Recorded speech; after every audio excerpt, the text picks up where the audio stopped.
Conman Sukesh Chandrashekhar Delhi के Tihar jail में कैद है, लेकिन जेल में रहते हुए भी सुकेश के ठाट बाट को लेकर एक ऐसी खबर सामने आ रही है जिसे सुनकर आपके होश उड़ जाएंगे। सुकेश चंद्रशेखर कहने को बस जेल की चारदीवारी में कैद है, लेकिन उसकी लग्जरी लाइफ में कोई कमी नहीं आई है।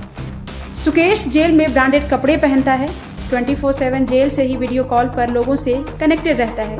ये खुलासा किसी और ने नहीं बल्कि सुकेश ने जिस अभिनेत्री के साथ रिलेशनशिप में होने का दावा किया था उन्होंने किया है। अब तक तो आप समझ ही गए होंगे कि हम बॉलीवुड अभिनेत्री जैकलीन फर्नांडिस के बारे में बात कर रहे हैं। दरअसल जैकलीन फर्नांडिस इस वक्त ईडी की जांच में फंसी हुई हैं।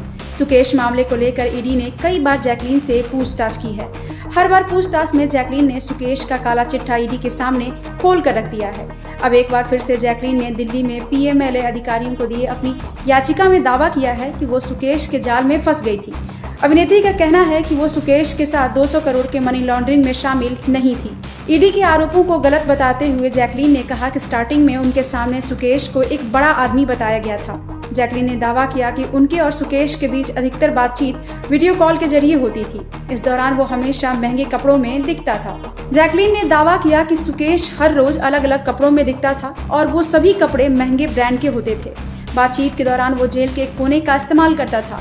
उसके पीछे एक पर्दा टंगा होता था। उस दौरान सुकेश ने कहा कि वो कुछ महीनों से नोएडा की एक फैक्ट्री में काम कर रहा है।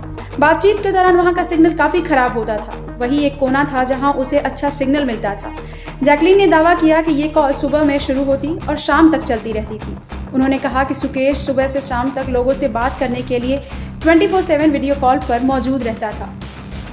जैकलीन ने पीएमएलए को दिए अपने जवाब में ये भी दावा किया है कि किसी भी आम आदमी को जेल में इतनी सुविधाएं नहीं मिलती हैं। जेल में कैदी जेल के कपड़ों में एक छोटे कमरे में रहते हैं जहां कंक्रीट की दीवारें होती हैं।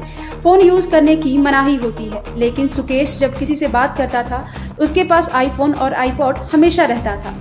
बता दें कि हाल ही में ईडी ने जैकलीन फर्नांडिस को सुकेश के साथ 200 करोड़ के ठगी में आरोपी बनाया है। इससे पहले ईडी ने जैकलीन की 7 करोड़ से ज्यादा संपत्ति को भी अटैच कर लिया था। ईडी की कार्रवाई को जैकलीन ने पीएमएलए में अपील कर चुनौती दी है। जैकलीन ने अपनी याचिका में कहा कि ईडी ने जो मेरी फिक्स डिपॉजिट को अटैच किया है उस पैसे का किसी अपराध से कोई लेना देना नहीं है। ये मेरी मेहनत की कमाई है। ये पैसे तब के हैं जब मैं सुकेश को जानती भी नहीं थी। जैकलीन के इस खुलासे से हर कोई हैरान है। गौरतलब है कि करोड़ों की इस ठगी के खेल में सुकेश ने जैकलीन के साथ नोरा फतेही को भी फंसाया था, लेकिन ईडी ने केवल जैकलीन को ही आरोपी बनाया है। सूत्रों के मुताबिक जैकलीन को पहले इकोनॉमिक ऑफेंस विंग यानी कि ईओडब्ल्यू ने 29 अगस्त को पूछताछ के लिए बुलाया था, लेकिन जैकलीन ने तबीयत खराब होने का हवाला दिया और पूछताछ में शामिल नहीं हुई। अब दोबारा इकोनॉमिक ऑफेंस विंग ने समन भेजकर 12 सितंबर को जैकलीन को पूछताछ में शामिल होने को कहा है। जैकलीन के वकील ने कहा है कि जैकलीन इस पूछताछ में शामिल होंगी। ब्यूरो रिपोर्ट, क्राइम तक।